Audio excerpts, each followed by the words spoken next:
আপনার বাচ্চার ঘাড়ের কাছেও কি এ ধরনের দাগ হয়েছে? এই দাগগুলো হতে পারে ইনসুলিন রেজিস্ট্যান্সের লক্ষণ।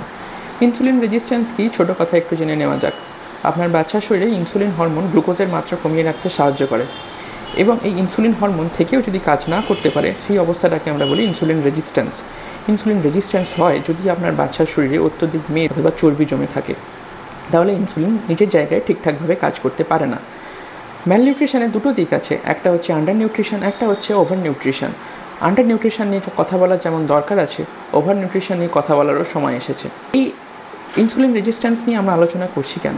ইনসুলিন রেজিস্ট্যান্স বাচ্চাদের ছোটো অবস্থাতেই বিভিন্ন শিরা উপশিরার ভিতরে প্লাকস তৈরি করতে পারে, যেগুলোকে আমরা অ্যাক্সিলারেটেড অ্যাথেরোস্ক্লেরোসিস বলি, যার জন্য ছোটো ছোটো বয়সেই বাচ্চাদের হার্ট অ্যাটাক, এভেরিবল স্ট্রোকের সম্ভাবনাগুলো বৃদ্ধি পাচ্ছে। এছাড়া আর কি হতে পারে? ধরুন আপনার কাছে একটা ঘোড়া আছে, সেটাকে আপনি বারবার চাবুক মেরে লাগাম দিয়ে আপনি চালাতে চেষ্টা করছেন, ঘোড়াটা একসময় হাঁপিয়ে পড়বে। আপনার বাচ্চার শরীরে ইনসুলিন তৈরির এই বিটা সেলসগুলো একটা সময় হাঁপিয়ে পড়বে আপনার বাচ্চার শরীরে অত্যধিক ইনসুলিন যোগান দিতে এবং তারপর সহজেই চলে আসবে ডায়াবেটিস, কিডনির সমস্যা। আপনি এগুলোকে প্রিভেন্ট করবেন কীভাবে? সমাধান খুব সহজ।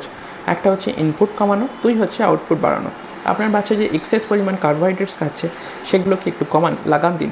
Junk food, chowmein, Mughlai, Maggi, biryani, বাইরে যে সমস্ত এক্সেস অয়েলি ফুডসগুলো খাচ্ছে বাচ্চা, তাছাড়া সুগারি ফুডস যেমন চকলেট, সুগারি ক্যান্ডিজ, এগুলো কিন্তু আপনার বাচ্চার বন্ধ করতে হবে।